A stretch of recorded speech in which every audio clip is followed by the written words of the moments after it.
Hello students, myself Professor Suresh Asbe from SADSM Junior College Palghar welcomes you all in today's session. Today we are going to discuss about the topic sound. Out of this, we have to consider about factors affecting speed of sound. Up to this question, we have discussed about the speed of sound and other terms. Now we have to discuss about factors affecting there. Now, first of all, effect of pressure on velocity of sound.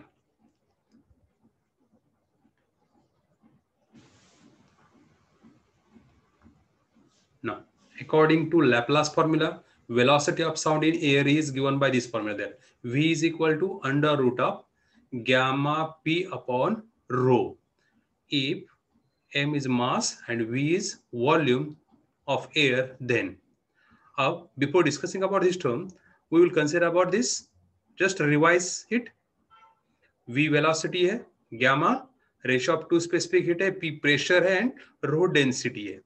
Now we have to write this density in terms of mass and volume. तो हम लोगों को क्या formula मालूम है? देखो, density is equal to mass upon volume. तो क्या मिला? Rho is equal to m upon v. यदि ये वैल्यू हम लोग यहाँ पे सब्स्टिट्यूट करते हैं तो ये इक्वेशन क्या चेंज होने वाला है? देखो, equation 1 becomes v is equal to gamma pv upon m. तो रो के जगह पे m upon v, v numerator में गया और m डिनोमिनेटर में, तो v is equal to gamma P V upon m. इसको हम लोगों ने इक्वेशन 2 कंसीडर किया. ये इक्वेशन 1 लैप्लास फॉर्मूला था, अब ये इक्वेशन 2 हम लोगों को मिला. Now here it is, we have to discuss about that. इस फॉर्मूले के हिसाब से हम लोगों को लगता है कि प्रेशर का कुछ ना कुछ तो इफेक्ट होता होगा. गैमा p अपॉन v है, ओके सॉरी, गैमा पीवी है अपॉन एम है. ओके, तो प्रेशर यहाँ पे दिख रहा है. लेकिन अब देखो, according to Boyle's law at constant temperature PV is equal to constant है. मींस टेम्परेचर कांस्टेंट होगा तो PV is equal to constant आया. also m and j are constant, hence v is equal to constant there. Okay, that you have to remember there. Now actually remember, here it is, this is not a j, okay, it is a printing mistake, it is gamma. Okay, that is m and gamma are constant, hence v is constant there, that you have to remember there. ठीक है, ये v constant, क्योंकि ये constant होने वाला है. तो हम लोगों को इफेक्ट क्या आने वाला है? देखो, therefore at constant temperature a change in pressure has no effect on velocity of sound in air. This can be seen in another way. यही हम लोगों ने क्या डिस्कस किया? At constant temperature a change in pressure has no effect because PV is equal to constant होता है. ठीक है, तो pressure has no effect on velocity of sound in air.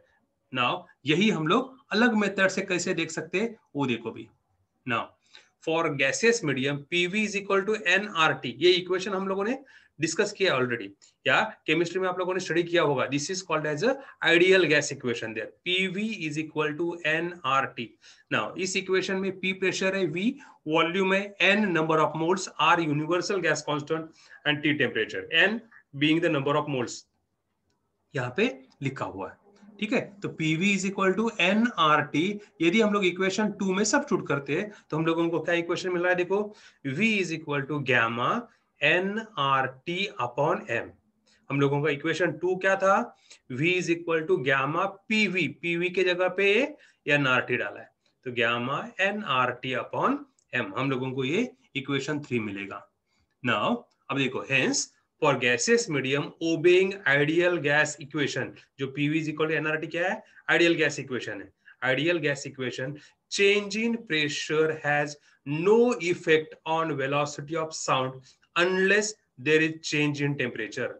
जब तक टेम्परेचर कांस्टेंट है तब तक ये velocity of sound remains constant. मतलब प्रेशर का कुछ भी इफेक्ट इक्वेशन 3 में नहीं दिख रहा है. देखो, इक्वेशन 3 हम लोगों ने कन्वर्ट किया है, तो यहाँ पे जब तक टेम्परेचर कांस्टेंट है तब तक प्रेशर का कुछ भी इफेक्ट नहीं होगा, या हम लोग उसको क्या बोलेंगे, pressure has no effect on velocity of sound unless there is change in temperature. Temperature में जब तक चेंज नहीं होता है तब तक प्रेशर का कुछ भी इफेक्ट नहीं होगा।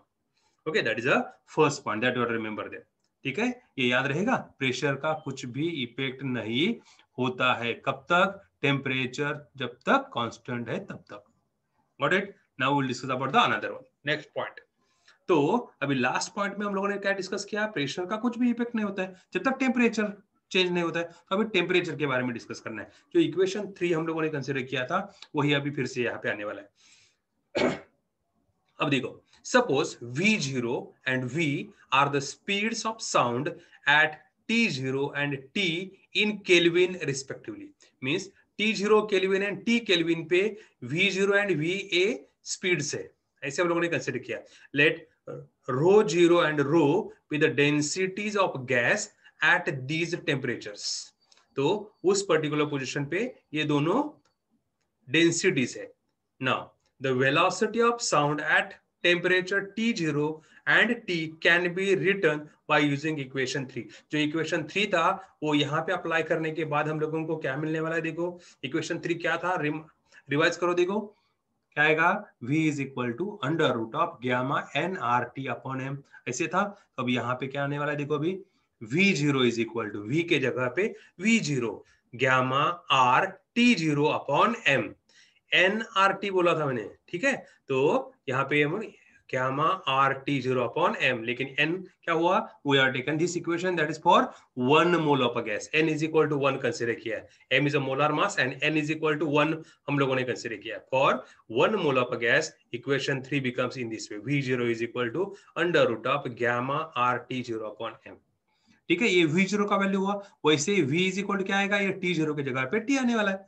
तो हम लोगों को v is equal to under root of gamma r t upon m, and यदि हम लोगों ने इन दोनों इक्वेशन का रेशियो लिया तो हम लोगों को ये मिलने वाला है, v upon v0 is equal to under root of, अब ये gamma m कट होने वाला है तो r कट होने वाला है, तो t अपॉन t0 हम लोगों को मिला, v इज इक्वल टू हम लोगों को v upon v0 is equal to under root of t upon t0, that is equation 1 here. इस पर्टिकुलर फॉर्मेट का इक्वेशन 1 हम लोगों ने कंसीडर किया है। Got it? तो v upon v0 is equal to under root of t upon t0, ये equation क्या रिप्रेजेंट करता है, देखो। ओके, तो यदि हम लोगों ने इसको ऑब्जर्व किया तो हम लोग क्या बोल सकते हैं, that is this equation shows that speed of sound in air is directly proportional to the square root of absolute temperature. Okay, that you have to remember there. What is it? This equation shows that speed of sound in air is directly proportional to the square root of absolute temperature. ये factor आप लोगों को याद रखना है, ये term अच्छे से याद रखना है, velocity is directly proportional to square root of absolute temperature. Now इसी को हम लोग थोड़ा और आगे एक्सटेंड करते हैं।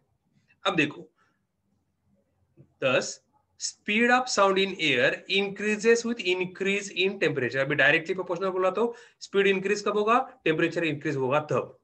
Now taking T0 is equal to 273 kelvin means absolute 0 Celsius है। ओके, तो यदि हम लोगों ने ये 0 डिग्री सेल्सियस पे ले लिया तो हम लोगों को T0 इज इक्वल टू क्या आने वाला है, 273 केल्विन।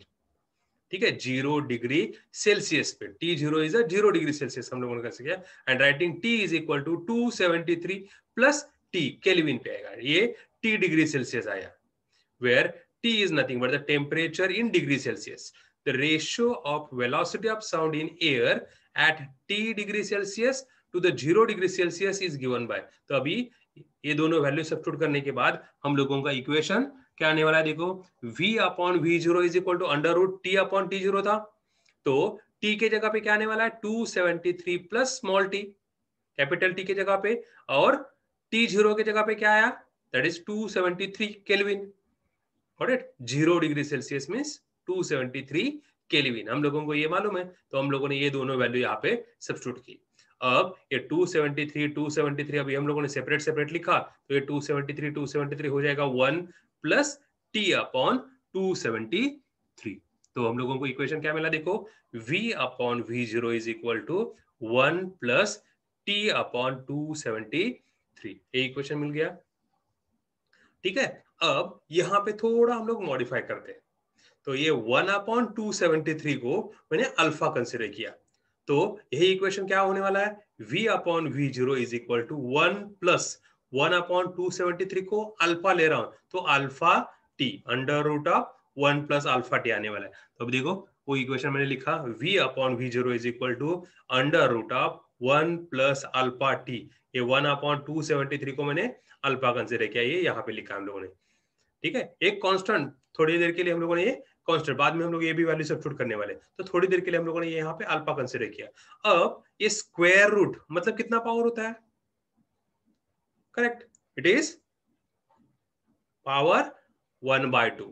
ठीक है, तो हम लोग उसी को ऐसे लिखते हैं, v इज इक्वल टू, ये v0 इधर से इधर ले लिया, v is equal to v0 1 plus alpha t raise to half, ये 1/2, 1 plus alpha t raise to 1/2, square root मतलब हाफ पावर, ऐसे लिखा।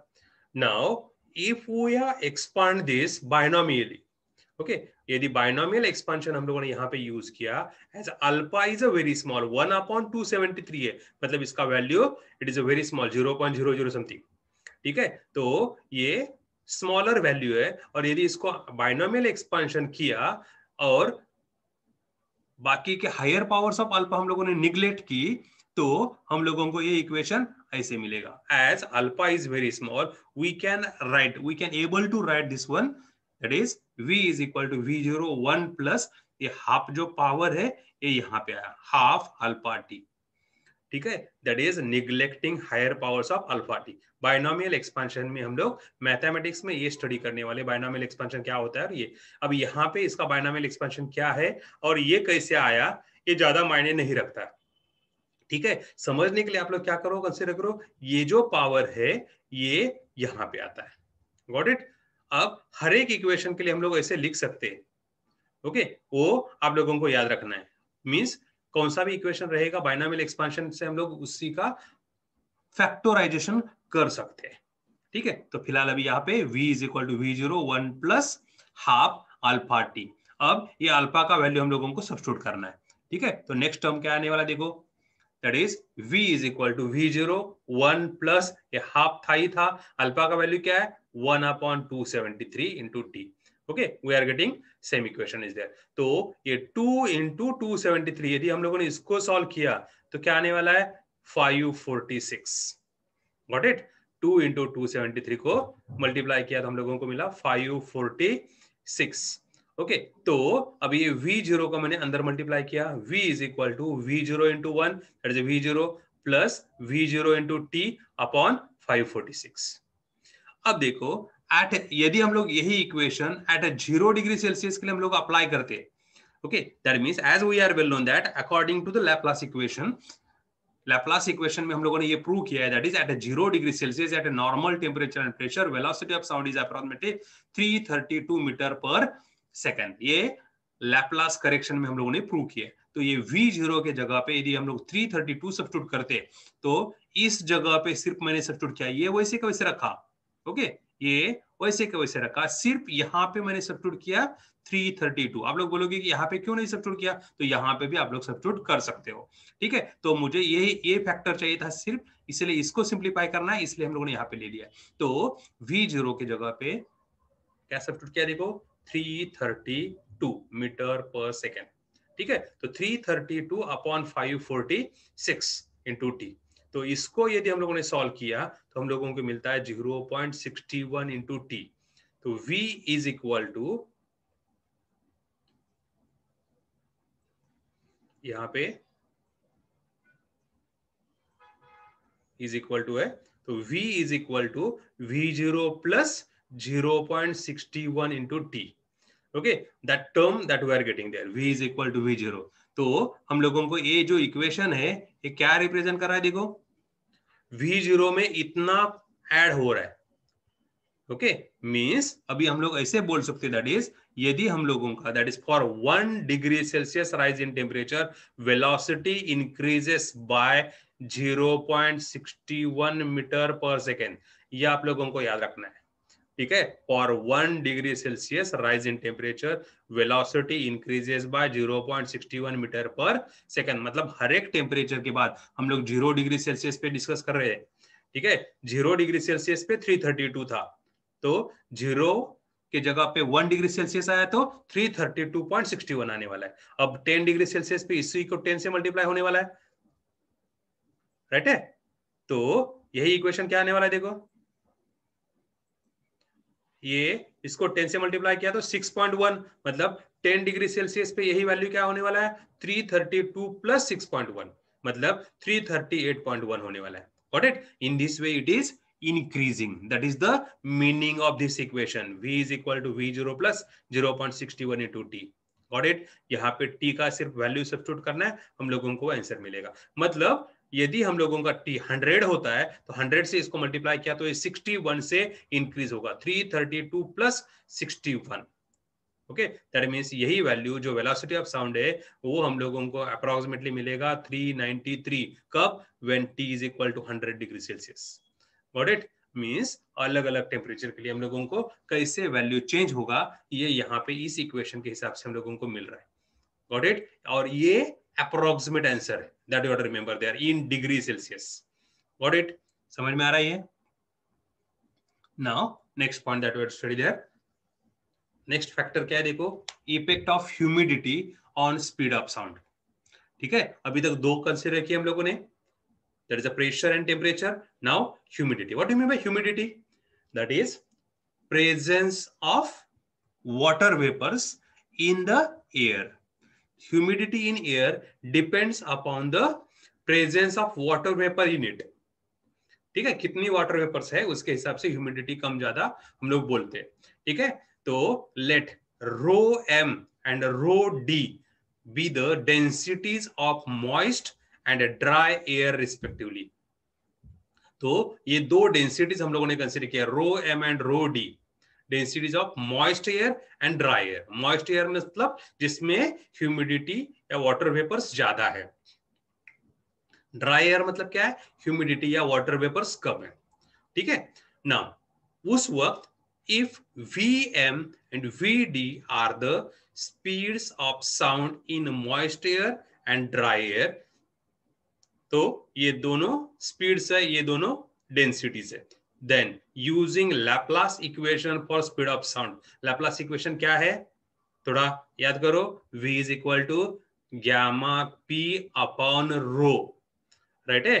तो वही इक्वेशन यहाँ पे यदि हम लोगों ने यूज किया तो हम लोगों को दो इक्वेशन कौन से मिलते हैं, देखो, Vm is equal to under root of gamma P upon rho m and Vd is equal to under root of gamma P upon rho d।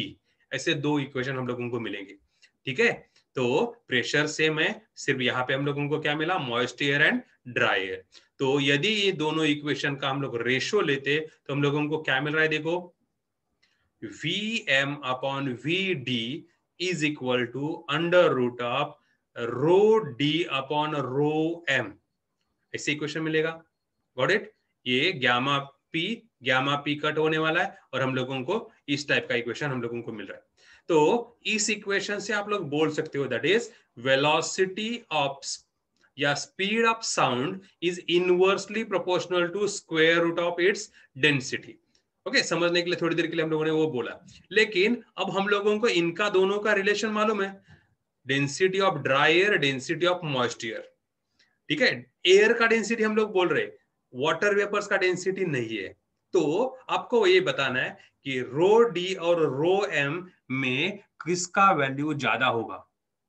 ठीक है, डेंसिटी ऑफ एयर, तो डेंसिटी ऑफ, अब देखो, moist air is always less dense then dry air. Air का quantity कहां पे ज्यादा होने वाला है, ड्राई एयर में। ठीक है, मॉइस्ट एयर में वाटर वेपर ज्यादा है इसलिए एयर कम हो गया, इसलिए हम लोगों ने क्या किया, moist air is always less dense, means having less density than dry air. 10 यदि हम लोगों ने यहाँ पे वो फॉर्मूला यूज किया, 10 the speed of sound in moist air is greater than speed of sound in dry air because it is inversely proportional. तो inversely proportional है, इसलिए हम लोगों को क्या मिलेगा? That is speed of sound in moist air is greater than speed of sound in dry air. तो हम लोगों को ये टर्म अच्छे से याद रखनी है. Got it? तो हम लोगों का स्पीड कब बढ़ता है? That is for the moist air. ठीक है, इसीलिए हम लोगों को मॉर्निंग में ज्यादा दूर तक का सुनाई देता है because at morning there is a moisture present in the air, इसलिए वहां पे स्पीड ज्यादा होता है, इसलिए उतने टाइम में ज्यादा डिस्टेंस कवर कर पाता है. Got it? ये समझ में आ रहा है? These are the terms that you have to consider there. ठीक है, नाउ नेक्स्ट पॉइंट. अब देखो, जस्ट ओवरलुक आज हम लोगों ने क्या क्या डिस्कस किया. We have consider about that is a 3 factors affecting the speed of sound. 3 factors हम लोगों ने डिस्कस किए थे. कौन से? That is effect of pressure. तो इफेक्ट ऑफ प्रेशर क्या था? What is effect of pressure there? तो pressure has no effect on speed of sound unless there is change in temperature. जब तक टेम्परेचर में चेंज नहीं होता है तब तक प्रेशर का स्पीड ऑफ साउंड पे कुछ भी इफेक्ट नहीं होता है. Got it? ये समझ में आ रहा है? ठीक है. नाउ नेक्स्ट पॉइंट हम लोगों ने क्या डिस्कस किया था? इसके बाद हम लोगों ने डिस्कस किया था टेम्परेचर. ओके, तो टेम्परेचर का क्या इफेक्ट होता है जो हम लोगों ने डिस्कस किया था? दैट इज वेलोसिटी या speed of sound is directly proportional to the square root of absolute temperature. मतलब जैसे जैसे टेम्परेचर इंक्रीज होगा वैसे वैसे स्पीड ऑफ साउंड भी इंक्रीज होगा. ठीक है, मतलब जैसे टेम्परेचर बढ़ेगा वैसे स्पीड साउंड ज्यादा होने वाला है. ठीक है, अब देखो next point, that is the speed of sound in moist air is greater than speed of sound in dry air. Got it? तो these are the 3 terms. Effect of humidity हम लोगों ने डिस्कस किया last. These are the 3 terms that you have considered that in a today's lecture. Effect of pressure, effect of temperature and effect of humidity, that is a moisture. Got it? तो इसमें सबसे ज्यादा important क्या है हम लोगों को? That is effect of temperature. ठीक है, तो टेम्परेचर का इफेक्ट यहाँ पे ज्यादा होता है. Got it? ये समझ में आ रहा है? तो आज के लेक्चर में हम लोगों ने ये तीनों पॉइंट्स डिस्कस किए. Thank you.